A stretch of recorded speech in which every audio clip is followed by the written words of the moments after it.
నమస్తే.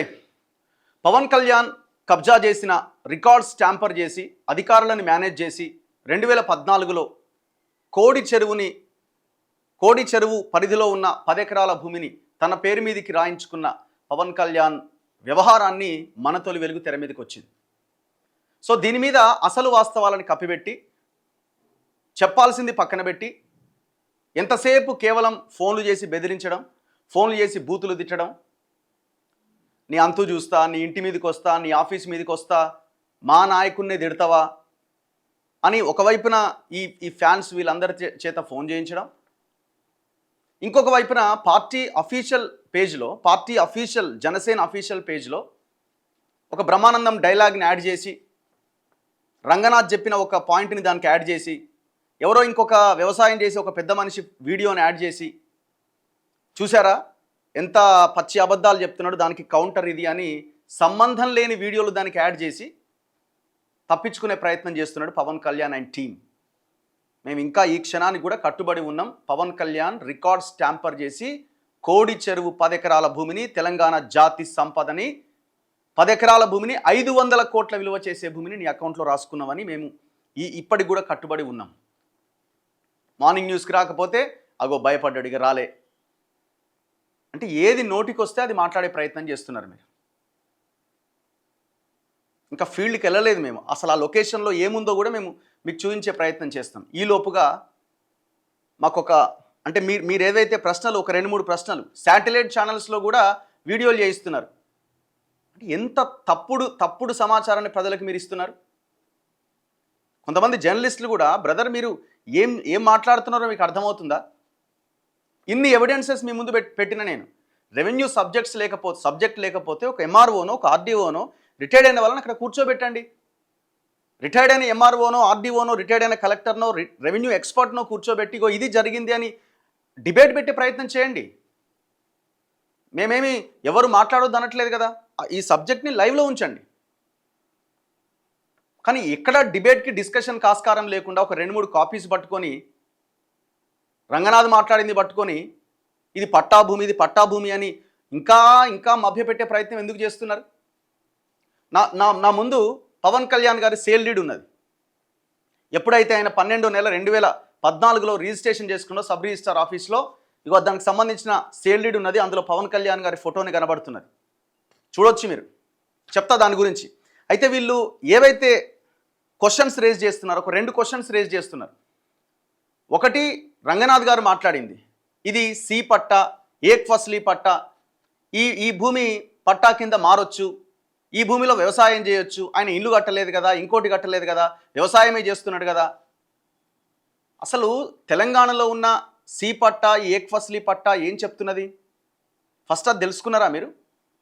ఈ సి పట్టా, ఏక్ ఫస్లీ పట్టాకు సంబంధించిన భూమి ఎవరి చేతిలో ఉండాలి? పేద రైతుల కోసం ప్రభుత్వం అసైన్ చేసినటువంటి భూమి అది. ఆ భూమిలో కనీసం మట్టి కూడా ఏ రైతు చేతిలో అయితే ఆ భూమి ఉంటుందో ఆ రైతు ఆ మట్టి కూడా ఇంటి అవసరాల కోసమో ఇంకో దానికోసమో తీయడానికి వీల్లేదు. ఎందుకంటే చెరువు అది. చెరువులో నీళ్లు ఉన్నప్పుడు ఆ చెరువుకు వదిలేయాలి, నీళ్లు లేనప్పుడు వ్యవసాయం చేసుకోవాలి. ఒక పంట కోసం ఆ పేద రైతుకు అవకాశం ఇస్తారు. దాన్ని ఏక్ ఫస్లీ పట్టా, సి పట్టా అంటారు. తెలంగాణలో ఈ భూములు ఇష్టం వచ్చినట్టుగా కొనడము అమ్మడము చేయడానికి వీల్లేదు, కొన్ని ప్రత్యేకమైన పరిస్థితుల్లో తప్ప. ఒకవేళ ఆ రైతు వద్దనుకుంటే ఇంకొక రైతుకు దాన్ని అసైన్ చేస్తుంది గవర్నమెంట్. ఏం చేసిండు మరి పవన్ కళ్యాణ్ అక్కడ? అంటే పవన్ కళ్యాణ్ పేద రైతు, పవన్ కళ్యాణ్ మొత్తం చదును చేసేసి మామిడి తోటలు వేసి పడేసిండు. మామిడి తోట వేసిండో ఇంకేం తోట వేసిండో అవకాశం ఉందా? చెప్పించగలుగుతారా ఏ రెవెన్యూ ఎక్స్పర్ట్తో, ఇరిగేషన్ ఆఫీసర్తో అవును ఇది చెరువు, ఇది ఏక్ ఫస్లీ పట్టాలో సి పట్టాలో ఏమైనా చేయొచ్చు అని చెప్పించే ప్రయత్నం చేస్తారా? ఏ రెవెన్యూ ఎక్స్పర్ట్ అయినా వచ్చి చెప్తారా? లొకేషన్కి వెళ్ళి చూసారా ఎవరైనా? ఇది రంగనాథ్ గారు చెప్పిన దానికి క్లారిటీ. ఆయన చెప్పింది కరెక్టే, సి పట్టా, ఏక్ ఫస్లీ పట్టా ఇదంతా మాట్లాడిండు. ఏ పరిస్థితుల్లో ఆ రైతులకు ఇస్తారు, ఆయన దేనికి వాడుతున్నాడు, అసలు ఈయన చేతికి ఆ భూమి ఎట్లా వచ్చింది? ఈ ప్రశ్నకు మీ దగ్గర ఆన్సర్ లేదు. అంటే సి పట్టా ఎవరైనా వాడొచ్చు, కొనొచ్చు, అమ్మొచ్చు అని మాట్లాడుతున్నారు. రెండోది, మీరు ఇంకొక పాయింట్, ఈ కాపీ చూపిస్తున్నారు. ఈ ప్రొసీడింగ్ ఇప్పుడు ఇది లైవ్లో ఉన్న కాపీ. ఇందులో 706 అనే survey number 13 acres 13 guntas total extent of survey number in acres guntas 13 acres 13 guntas. FTL extent in total దాంట్లో 10 ఎకరాల 6 గుంటలు ఎఫ్టీఎల్లో ఉంది. బఫర్ 37 గుంటలు ఉంది. ఇందులో బ్యాలెన్స్ ఎక్స్టెంట్ ఏదైతే ఉందో 2 ఎకరాల 10 గుంటలు పట్టా కింద ఉన్నది, అంటే వేరే వాళ్ళ చేతిలో ఉన్నది. ఈ 10 ఎకరాలు కదా ఎవరు పవన్ కళ్యాణ్ ఆధీనంలో ఉన్నది, ఇది పట్టా, ఇగో ఇక్కడ పట్టా అని రాసింది కదా, ఇది పట్టా పట్టా పట్టా అని చెప్తున్నారు. ఇది లైవ్లో ఉన్న కాపీ. 2014లో రిజిస్ట్రేషన్ అయింది పవన్ కళ్యాణ్కి. దాని తర్వాత డాక్యుమెంట్స్ మారిపోయినాయి, మార్చుకున్నాడు, మార్చేసిండు. అధికారులను మేనేజ్ చేసి అప్పుడున్న గవర్నమెంట్ మేనేజ్ చేసి మార్చుకున్న తర్వాత వచ్చిన కాపీ ఇది. ఎంతసేపు ఇది కబ్జా ఎట్లా అంటారు? రిజిస్ట్రేషన్ అయిపోయింది కదా, మ్యూటేషన్ అయిపోయింది కదా. ఇప్పుడు ఇవాళ రంగనాథ్ కూలగొడుతున్న ప్రతి బిల్డింగ్, రంగనాథ్ కూలగొడుతున్న ప్రతిదీ రిజిస్ట్రేషన్స్ అయిపోయి హెచ్ఎండిఏ పర్మిషన్స్ వచ్చి, కరెంట్ పర్మిషన్స్ వచ్చి, ఇరిగేషన్ అన్ని పర్మిషన్లు వచ్చిందే. చెరువు పక్కన ఉన్న ఆనుకొని ఉన్న వాటికి కూడా ఇరిగేషన్ పర్మిషన్స్ వచ్చినాయి. నాకు ఇంకా గుర్తు, హైడ్రా వచ్చిన కొత్తలో ఇక్కడ అమీన్పూర్ దగ్గర దాదాపు ఒక 20-30 విల్లాలు, అంతా ఐటీ ఎంప్లాయీస్ 90 లక్షలు 95 లక్షలు ఈఎంఐ పెట్టి లోన్ పెట్టి కొనుక్కున్న ఇండ్లని నేలమట్టం చేశారు. హైడ్రా చాలా హడావుడి చేస్తున్న సందర్భంలో మరి వాళ్ళకి పర్మిషన్స్ లేవా? అందరికి పర్మిషన్స్ ఉన్నాయి. ఇవాళ కూలగొడుతున్న దానికి పర్మిషన్స్ లేవా? పర్మిషన్ ఎట్లా వచ్చినాయి? పర్మిషన్లు గవర్నమెంట్లో ఉన్న అధికారులను మేనేజ్ చేసుకొని లంచాలు ఇచ్చి పర్మిషన్స్ తెచ్చుకున్నారు. ఇగో అట్లా తెచ్చుకున్న తర్వాత వచ్చినటువంటి లైన్ ఇది. ఇది పట్టా అని ఉన్నది. అర్థమైందా? దీనికి క్లారిటీ. ఇప్పుడు మీరు ఇక్కడ నా ముందు సేల్ డీడ్ ఉన్నది, నా ముందు. ఇది పవన్ కళ్యాణ్ గారి సేల్ డీడ్. ఫస్ట్ పేజ్ చూద్దాం. ఇది ఫస్ట్ పేజ్, డాక్యుమెంట్ నెంబర్ 3213/2014. ఇది సేల్ డీడ్ డాక్యుమెంట్ అనమాట. ఈ సేల్ డీడ్ డాక్యుమెంట్ ఎవరెవరికి మధ్యలో జరిగింది? వీళ్ళందరి దగ్గర నుంచి పవన్ కళ్యాణ్ అనే వ్యక్తి కొనుగోలు చేసిండు, రైట్? ఈయన ఎవరైతే ఈ కృష్ణం రాజు అనేట ఆయన ఉన్నాడో ఏజీపీఏ హోల్డర్, ఈయన ఏజీపీఏ హోల్డర్. ఈ ఏజీపీఏ హోల్డర్కి కొంతమంది రైతులు కలిసి ఈయనకు అమ్మినట్టుగా 2013లో ఈయన ఏజీపీఏ చేసుకుంటే 2014లో పవన్ కళ్యాణ్ పైకి వెళ్ళింది. వీళ్ళంతా కావాలని ఆ రైతుల దగ్గర నుంచి ఈయన ఏజీపీఏ చేసినట్టు ఇదంతా ప్రాసెస్డ్గా చాలా పగడ్బందీగా జరిగింది. ఇక్కడి నుంచి పవన్ కళ్యాణ్ చేతిలోకి 2014లో డిసెంబర్లో వెళ్ళిపోయింది. ఇది ఆ డాక్యుమెంట్. ఇది సో ఇది ఆ డాక్యుమెంట్. ఇక్కడ మనం గమనించాల్సింది ఏంటంటే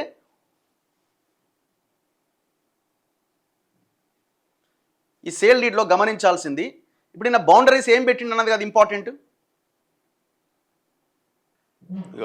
ఈయన 706 సర్వే నెంబర్లో 10 ఎకరాలకి 10 ఎకరాల 4 గుంటలు మార్కెట్ వాల్యూ పర్ ఎకర్ 25 lakhsకి మొత్తం 2,50,00,000కి ఒకేసారి సేల్ డీడ్ రిజిస్ట్రేషన్ చేసుకున్నాడు. సింగిల్ టైంలో రిజిస్ట్రేషన్ చేసిండు. మరి సింగిల్ టైంలో నువ్వు రిజిస్ట్రేషన్ చేసినప్పుడు ఈ సేల్ డీడ్ కాపీనే కదా. సేల్ డీడ్ కాపీ ఏది? ఇగో ఇది. ఇప్పుడు నువ్వు మండల ఆఫీస్లో మ్యూటేషన్ చేయాలంటే, మున్సిపాలిటీలో కానీ మండల ఆఫీస్లో మ్యూటేషన్ చేయాలంటే ఏం చేయాలా? ఈ సేల్ డీడ్ కాపీని బేస్ చేసుకొని నువ్వు అక్కడ మ్యూటేషన్ చేయమని చెప్పాలా. ఇందులో సర్వే నెంబర్ ఎంత ఉంది? 706 అని ఉంది. మరి 706 అనే సర్వే నెంబర్ 10 ఎకరాల భూమిని మ్యూటేషన్కి ఇచ్చినప్పుడు 10 ఎకరాలు ఒకేసారి మ్యూటేషన్ కావాలి కదా. మేము అడుగుతున్న ప్రశ్న అదే. 4 సార్లు మ్యూటేషన్ ఎట్లా అయింది? 2 ఖాతా నెంబర్లు ఎట్లా వచ్చినాయి? ఒక 10 గుంటల భూమి సపరేట్ ఎందుకు మ్యూటేషన్ చేయించినావు? నువ్వు అంటున్నావు ఇది శిఖం కదా, శిఖం అంటే పట్టా, సి పట్టా, అది అమ్మొచ్చు, కొనొచ్చు, ఏమన్నా చేయొచ్చు అని. మరి ఇక్కడ ఇదే దాంట్లో ఒక 3 ఎకరాల 14 గుంటల భూమికి సంబంధించిన ఒక డాక్యుమెంట్లో మెట్ట డ్రై అని ఎట్లా వచ్చింది? మెట్ట ప్రాంతం అని ఎట్లా వచ్చింది? టోటల్గా మీరు ఎక్కడా కూడా ఇందులో ఈ సేల్ డీడ్లో కానీ ఎక్కడైనా కూడా సి పట్టా అని కానీ ఏక్ ఫస్లీ పట్టా రైతులు వాళ్ళ దగ్గర నుంచి కొనుగోలు చేసినట్టుగా ఎక్కడ లేదు. టోటల్గా దీన్ని అగ్రికల్చర్ ల్యాండ్ కింద చూపించినారు. అంటే సాధారణంగా మనకున్న అగ్రికల్చర్ ల్యాండ్స్ జనరల్ ప్రాంతాల్లో ఉంటాయో ఆ అగ్రికల్చర్స్ ల్యాండ్ కొనుగోలు చేసినట్టుగానే చూపించినారు ఎక్కడా కూడా. ఇప్పుడు నేను ఇంకొక ప్రశ్న అడుగుతున్నా. మీరు ఒకవేళ ఇప్పుడు ఈ సేల్ డీడ్ని పట్టుకొని మీరు మండల ఆఫీస్కి పోయి మ్యూటేషన్ చేయమని అప్లై చేసినారు. ఒక అప్లికేషన్ మీరు మ్యూటేషన్కి అప్లై చేసినప్పుడు జనరల్గా 2018లో ఏమో ధరణి వచ్చింది. అంతకంటే ముందు ROR చట్టం ఉన్నది. ROR చట్టం ప్రకారంగా సేల్ డీడ్ అయిన ఏదైనా భూమి మీరు మ్యూటేషన్ కావాలి అంటే మీరు అప్లికేషన్ పెట్టాలా. మీరు అప్లై చేసుకోవాలా? విఆర్ఓ రిపోర్ట్ ఉంటుంది, ఆర్ఐ రిపోర్ట్ ఉంటుంది. గ్రౌండ్ అక్కడికి వస్తారు, ఫీల్డ్లోకి వచ్చి పంచనామా చేస్తారు. ఆర్ఐ రిపోర్ట్ ఉంటుంది. దాని తర్వాత గ్రామ పంచాయతీలో ఒకటి అతుకు పెడతారు, ఒక నోటీస్ ఇస్తారు. ఈ భూమి పైన మీకు ఏమైనా అభ్యంతరాలు ఉన్నాయా అని ఒక నోటీస్ కూడా అంటూ పెడతారు. అంటే మీరు 4 సార్లు మ్యూటేషన్ కోసం అప్లై చేసుకున్నారు. ఎందుకు? 10 ఎకరాల భూమిని 3 ఎకరాల 14 గుంటలు ఒకసారి, 3 ఎకరాలు ఇంకోసారి, 3 ఎకరాల 12 గుంటలు ఒకసారి, 10 గుంటలు ఒకసారి. మరి మీరు 4 సార్లు అప్లై చేసిన ఆ అప్లికేషన్ దరఖాస్తు కాపీలు ప్రొడ్యూస్ చేయండి. చలో రెడీ. పవన్ కళ్యాణ్ గారు 4 సార్లు మ్యూటేషన్ కోసం అప్లై చేసిన అప్లికేషన్స్ ముందు పెట్టండి. నెంబర్ 1. నెంబర్ 2, విఆర్ఓ రిపోర్ట్ని బయట పెట్టండి. మీరు 4 సార్లు అప్లై చేసుకున్నప్పుడు 4 కాపీస్ ఉండాలి, ప్రొసీడింగ్ కాపీలు. చలో అది బయట పెట్టండి. దాని తర్వాత ఆర్ఐ ఇచ్చిన రిపోర్ట్ ఏదైతే ప్రొసీడింగ్స్ ఉన్నాయో ఆ ఆర్ఐ ఇచ్చిన ప్రొసీడింగ్స్ బయట పెట్టండి. 4 కాపీస్ ఉండాలి అవి. ఎందుకంటే మీరు 4 సార్లు మ్యూటేషన్ చేయించినారు. 10 ఎకరాల భూమిని విడతల వారీగా మ్యూటేషన్ చేయించుకున్నారు. ఆ ప్రొసీడింగ్స్ బయట పెట్టండి. రికార్డ్స్లో ఉండాలి కదండి తప్పకుండా. ఇవన్నీ అవసరం కదా. గ్రామ పంచాయతీలు అతుకు పెట్టింది కూడా చూపించండి. ఇవన్నీ లేకుండా ఇవన్నీ మీరు చెప్పకుండా ఇష్టం వచ్చింది మాట్లాడుకుంటూ పోయి ఏం లేదు ఇది అగ్రికల్చర్ ల్యాండ్, పట్టా ల్యాండ్ అని ఒక కాపీ చూపించి ఇన్ని డాక్యుమెంట్స్ చూపిస్తున్నాం మీ సేల్ డీడ్తో సహా. మీ ఆధార్ కార్డ్ నెంబర్ ఉంటే పాస్బుక్ కూడా తీసి మీ ముందు పెడతా. మీ ఆధార్ కార్డ్ నెంబర్ ఇస్తే పాస్బుక్ కూడా తీసి ముందు పెడతా. ఇప్పుడు ఈ సేల్ డీడ్ ప్రకారమే చూద్దాం. దీనికి నాకు ఆన్సర్ చెప్పండి. నేను సేల్ డీడ్ ప్రకారమే బౌండరీస్ ఏం పెట్టిండి ఇందులో ఇది ఒక్కసారి చూడండి. సేల్ డీడ్లో పేజ్ నెంబర్ 11. ఒకసారి ఇక్కడ చూడండి. ఈయన పేజ్ నెంబర్ 11లో ఇప్పుడు ఈయన ఏదైతే 3213 డాక్యుమెంట్ ప్రకారం సేల్ డీడ్ డాక్యుమెంట్ చూస్తే పేజ్ నెంబర్ 17లో షెడ్యూల్ ఆఫ్ ప్రాపర్టీ నార్త్ ఏముంది, సౌత్ ఏముంది, ఈస్ట్ ఏముంది, వెస్ట్ ఏముంది. ఇది కోడి చెరువుకు సంబంధించిన ఈ 2 గమనించండి ఒకసారి. నార్త్లో ఈయన సర్వే నెంబర్ ఎంత? 706. ఇదంతా చెరువే. ఈయన 706 సర్వే నెంబర్. ఇందులో 10 ఎకరాలు కొన్నా అని చెప్తున్నాడు. చెరువు కొన్నాడని మనం చాలా క్లియర్గా చెప్తున్నాం. చెరువు కబ్జా చేసిండని. ఇప్పుడు ఈయనకి నార్త్లో ఏముందని చెప్తున్నాడు? నార్త్లో agriculture land in survey number 705 part and 706 part. అంటే ఏది చెప్తున్నాడు? ఇది చెప్తున్నాడు. రైట్. ఈయనకు సరిహద్దు నార్త్లో ఇది ఉందని చెప్తున్నాడు. నెక్స్ట్ సౌత్లో land in survey number 684 part అంటుండు. 684 ఏడు ఉంది? 684 పార్ట్ ఇక్కడ ఉంది. జూమ్ చేస్తున్నాం కదా. 684 పార్ట్ ఇక్కడ ఉంది. దెన్ నెక్స్ట్ ఏమంటున్నాడు? ఈస్ట్లో ఏమంటున్నాడు? Agriculture land in survey number 709 part. 706కి అడ్జసెంట్ ఈస్ట్ భాగం, ఈస్ట్ వైపున ఏముంది? 708 ఉంది. 709 ఏడు ఉంది? ఇక్కడ ఉంది. 706 తర్వాత 708 ఉంది కదా ఇక్కడ. మరి దీనికి ఆనుకొని ఇది 708 ఉండాలి కదా. చెరువు ఇది చెరువులో ఉంది కదా 708 కూడా, FTL అండ్ బఫర్లో ఇదంతా. మరి 709 ఎట్లా చూపించిన వీడ ఈస్ట్లో? అంటే 706కి ఈస్ట్లో 708 ఉందంటే ఇది చెరువు అవుతుంది. కాబట్టి ఎక్కడా కూడా ఈ టోటల్ దాంట్లో చెరువు పార్ట్ ఎక్కడైనా ఉంది అని కనీసం చూపించే ప్రయత్నం చేయలే. టోటల్ వీళ్ళు ప్యూర్ అగ్రికల్చర్ ల్యాండ్ కింద రిజిస్ట్రేషన్ చేసుకునే ప్రయత్నం చేసినారు. అంటే మేము కొంటున్న భూమి అగ్రికల్చర్ ల్యాండ్ అని చూపించే ప్రయత్నం చేసినారు. ఎక్కడ లేక్ అనేది ఉందా? 709 ఏముంది? 709 ఎక్కడుంది? ఇక్కడ ఉంది. మధ్యలో 706కి 9కి మధ్యలో 708 ఉంది కదా. మరి ఎందుకు మిస్ చేసినారు? వెస్ట్ సైడ్ పబ్లిక్ రోడ్ అంటున్నారు. రోడ్ ఎక్కడుందో మరి కథ ఏంది? ఇదంతా చెరువేనా? ఇది కట్టేనా? అసలు నీకు ఎక్కడ వెళ్ళడానికి ఎక్కడ అవకాశం ఉంది? ఎట్లా నువ్వు వ్యవసాయం చేద్దామనుకున్నావు? ఇప్పుడు నీ సేల్ డీడ్ ప్రకారం నేను ఈ రిపోర్ట్ని HMDA లేక్స్లో ఉన్న రిపోర్ట్ని ముందు పెట్టి నేను దీన్ని కంపేర్ చేస్తున్నా. దీనికి ఆన్సర్ చేయి కదా. ఇంకొకటి, ఇది HMDA మాస్టర్ ప్లాన్. ఇది 2030 మాస్టర్ ప్లాన్. ఇది 30 ఏళ్ళ మాస్టర్ ప్లాన్. ఇది ఇందులో 706 ఎక్కడుంది? ఇది టోటల్ HMDA మ్యాప్. ఇది మనం జూమ్ చేస్తే ఇక్కడ జన్వాడ విలేజ్. ఇది జన్వాడ విలేజ్లో 706 మీకు కనబడుతుందా? 706 కనబడుతుందా? ఇది చూపించింది ఇదే కదా నేను. 706, 708, 709 ఇక్కడ ఉంది. ఇందులో కూడా 706 తర్వాత ఏముంది? 708 ఉంది. 9 ఏడు ఉంది? 7 ఉంది. మరి 9 ఎట్లా ఈస్ట్ అని పెట్టినాం? ఇది వదిలేయండి. అసలు చెరువు ఉందా లేదా ఇక్కడ? ఇది ఒక్కసారి పార్ట్ మన జాగ్రత్తగా గమనించండి. ఈ బ్లూ కలర్ కనబడుతుందా? ఇది HMDA మాస్టర్ ప్లాన్లో ఉంది. HMDA మాస్టర్ ప్లాన్ లైవ్లో ఉన్నటువంటిది. ఇది 706 ఎక్కడుంది? చెరువులో ఉందా? ఎక్కడుంది? వీళ్ళు ఏమంటారంటే చెరువే కానీ ఇది సి పట్టా. మరి సి పట్టా కొనడానికి అమ్మడానికి వీలుందా? సి పట్టాలో ఒక రైతు అనుభవదారుడిగా ఉంటే ఆ సి పట్టాలో కనీసం మట్టి కూడా ఎత్తడానికి వీల్లేదు. నువ్వు మట్టితో నింపి మామిడి చెట్లు పెట్టి ఫామ్ హౌస్ లాగా కట్టుకొని కట్టినవో కట్టలేదు ఇప్పుడు పోతే తెలుస్తుంది. దాన్ని ఒక నీ ప్రాంతం లాగా చేసినావు. అసలు సి పట్టా ఏక్ ఫసలి అంటే ఏంది? చెరువులో నీళ్ళు వచ్చినప్పుడు ఆ ప్రాంతాన్ని వదిలేయాలి. కబ్జా చేస్తారు, చెరువుల్లో నీళ్లు రాకుండా చేస్తారు. ఇది సి పట్టా కదా, ఇది మాదే, ఇది మేము పట్టా చేసుకున్న భూమి అంటారు. అసలు ఎట్లా ఇది? ఏ లెక్కన? ఇంత క్లారిటీగా ఇంత ఓపెన్గా డాక్యుమెంట్స్ అన్ని ముందు పెట్టి మాట్లాడుతుంటే మళ్ళీ ఇది అది కాదు ఇది కాదు అని ఒక బ్రహ్మానందం వీడియోలు పెట్టి అసలు మీ మీ మీ మీ అఫీషియల్ పేజ్లో ఏమన్నా మన క్లారిటీ ఉన్న వీడియోలు పెట్టండి. మీ అఫీషియల్ పేజ్లో మీరు ఏం పెట్టాలా? ఇగో ఇది మేము క్లియర్గా చేసుకున్న డాక్యుమెంటు, మేము ట్రాన్స్పరెంట్గా మేము దీన్ని రిజిస్ట్రేషన్ చేసుకున్నాం పలానా వాళ్ళ దగ్గర నుంచి పలానా వాళ్ళ దగ్గర నుంచి. ఇగో ఇక్కడ మేము వ్యవసాయం చేయొచ్చు, ఇక్కడ కొనడానికి అమ్మడానికి ఇబ్బంది లేనటువంటి భూమి ఇది. ఇప్పుడు నేను మాట్లాడిన తర్వాత జనసేన కార్యకర్తలు నాయకులు మాట్లాడుతున్నారు. రెవెన్యూ డిపార్ట్మెంట్ కదా రెస్పాండ్ కావాల్సింది, డిసైడ్ చేయాల్సింది. మరి ఎందుకు ఈ రెవెన్యూ డిపార్ట్మెంట్ మాట్లాడతలేదు? అంటే వాళ్ళకి తెలుసు ఒకవేళ ఇందులో ఇన్వాల్వ్ అయితే ఇది పెంట్ అవుతుంది, వాళ్ళకి తెలుసు. 72 గంటలు అవుతుంది. మరి దీని మీద ఎంఆర్ఓ కానీ ఆర్డీఓ కానీ ఎందుకు క్లారిటీ ఇవ్వట్లే? ఇరిగేషన్ డిపార్ట్మెంట్ ముఖ్యంగా. ఇది కనబడుతుంది కదా క్లియర్గా. నేను దీన్ని జూమ్ చేసి మీకు కాపీ చూపిస్తున్నా చూడండి. ఇగో సి ఇది 706 హెచ్ఎండిఏ మాస్టర్ ప్లాన్. ఇది లైవ్లో ఉన్న మాస్టర్ ప్లాన్. ఇది 706, 708, 705, 709 ఇక్కడ ఉంది. 707 ఇది కూడా కొంత భాగం చెరువు ఉంది ఇక్కడ. మరి ఇంత స్పష్టంగా ఓపెన్గా చెరువు అని కనబడుతున్నప్పుడు ఇంకా మేము ఏమి తప్పు చేయలేదని ఎట్లా చెప్తారు?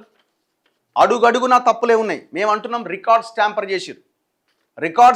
చేసిరు, చెరువు యొక్క స్వరూపాన్ని మార్చే ప్రయత్నం చేసిరు. క్రిమినల్ కేసులు పెట్టాలా? ఇది ఒకటే కాదు. ఇప్పుడు మాకు పవన్ కళ్యాణ్కి ఏం వ్యక్తిగతమైన గొడవలో ఇంకోటో లేవు.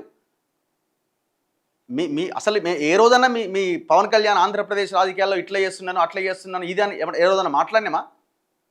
మా తెలంగాణ భూమి, తెలంగాణ ప్రజల రక్తంతో తడిచిన నేల, జన్వాడ గ్రామం ఆ తెలంగాణలో ఉన్న భూమి. ఆ భూమి 10 ఎకరాల భూమి, 500 కోట్ల విలువ చేసే భూమి ఓపెన్గా చెరువు కబ్జా అయిపోయింది అన్నది కదా మా బాధ అంతా. అక్కడ పవన్ కళ్యాణ్ అనే పర్సన్ ఉన్నాడు కాబట్టి పవన్ కళ్యాణ్ వార్తల్లో ఉన్నాడు. ఇంకొక పర్సన్ ఉంటే ఇంకొకరు అయ్యేవాళ్ళు. వేలాది ఎకరాలకు సంబంధించిన గవర్నమెంట్ ల్యాండ్స్ విషయాన్ని మేము కబ్జాలను బయట పెడుతున్నాం. అక్కడ ఒక్కొక్క వ్యక్తి ఒక్కొక్క పేరుతో ఉన్నాడు. ఇక్కడ మీరున్నారు కాబట్టి మాట్లాడుతున్నాం. పవన్ కళ్యాణ్ మీద కావాలని చేసిర్రు. కావాలని చేసేది ఏముంది?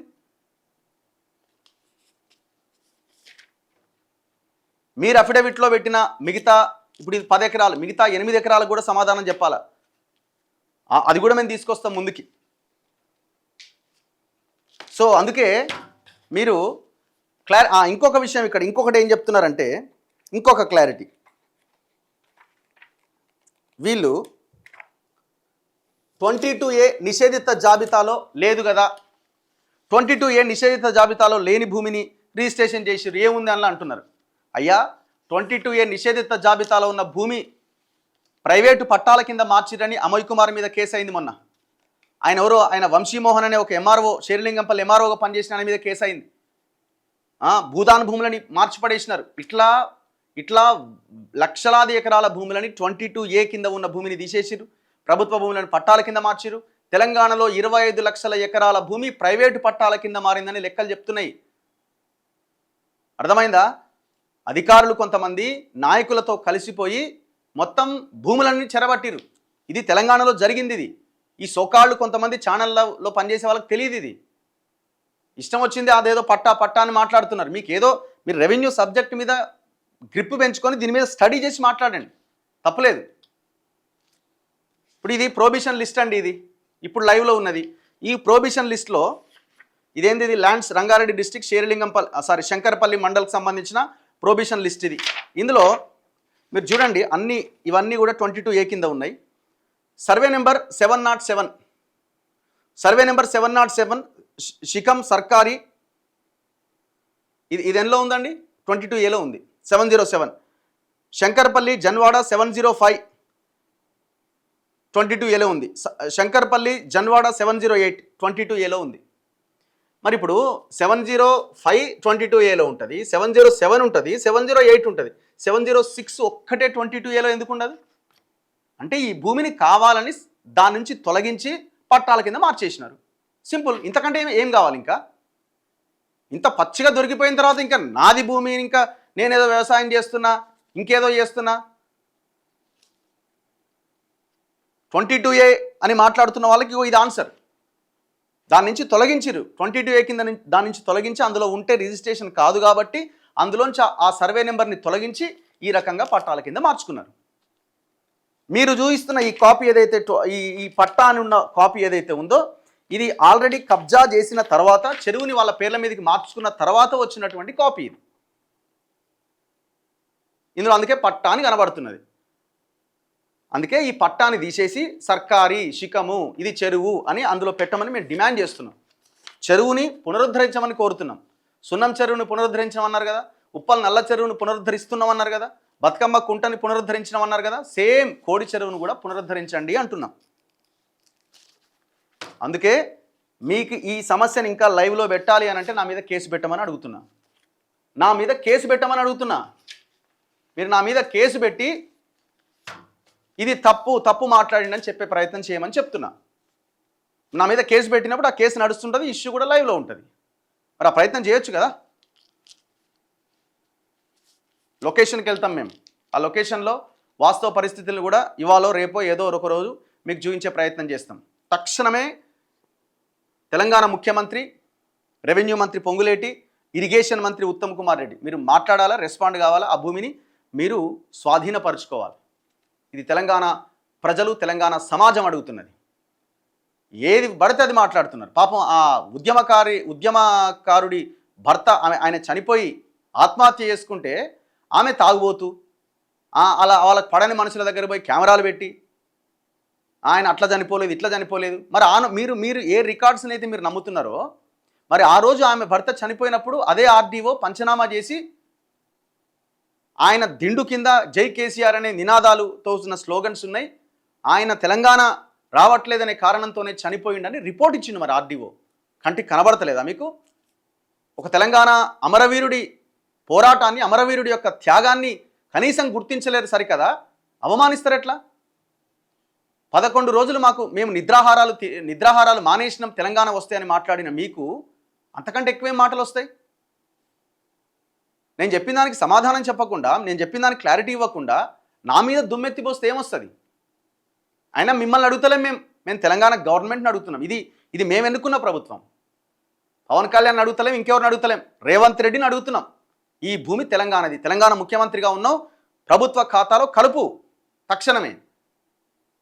చెరువుని పునరుద్ధరించు రంగనాథ్కి చెప్పి వెంటనే. ఎంతకాలం ఈ దాడి చేస్తారు? పవన్ కళ్యాణ్ ₹1 కోటి ఇచ్చిండు, 30 లక్షలు ఇచ్చిండు, తిరుపతికి ఇచ్చిండు, కొండగట్టుకి ఇచ్చిండు. తెలంగాణ ప్రజలు పోయి పవన్ కళ్యాణ్కి ఫోన్లు చేసి బతిలాడుకొని ఇవ్వమని అడిగినారా? మీరు ఇవ్వకపోతే కొండగట్టు అంజన్న లేడా? లేకపోతే తిరుపతి హుండీలో తెలంగాణ ప్రజలు డబ్బులు వేయట్లేదా? మీరు ఒక మంచి హృదయంతో మీరు ఇచ్చినారు, సంతోషం, అభినందిస్తున్నాం. మేమేమైనా ఎందుకు ఇచ్చారని మాట్లాడుతున్నామా? మీరు ఆ పాయింట్ రేజ్ చేస్తున్నారు కాబట్టి మేము అనాల్సి వస్తున్నది. మా డబ్బులు తీసుకున్నారు అప్పుడు గుర్తుకు రాలేదా తెలంగాణ ఆంధ్ర అని? తెలంగాణ ఆంధ్ర యొక్క ఈ వాదాన్ని తెర మీదకి తీసుకొస్తున్నది సోకాల్డ్ లీడర్లు. ఆంధ్రప్రదేశ్ని గాలికి వదిలేసి కనీసం అక్కడ రాజధాని కూడా లేకుండా చేసి దాదాపు 12 సంవత్సరాలు అయింది. అక్కడ కనీసం క్యాపిటల్ లేదు, అక్కడ ఉన్న సమస్యలు పట్టించుకోకుండా హైదరాబాద్లో వచ్చి ఇక్కడ రాజకీయం చేస్తున్నారు. ఆంధ్ర ప్రజలు కూడా ఆలోచించాలా. ఇది 2 రాష్ట్రాల ప్రజల మధ్య గొడవ కాదు. ఇది 2 రాష్ట్రాల ప్రజల మధ్యలో గొడవగా ఎందుకు క్రియేట్ చేస్తున్నారు? పవన్ కళ్యాణ్ అనే వ్యక్తి ఒక తెలంగాణలోని ఒక చెరువుని కబ్జా చేసిన వ్యవహారం ఇది. దీని గురించి మాట్లాడండి. చూస్తూనే ఉండండి మన తొలి వెలుగు.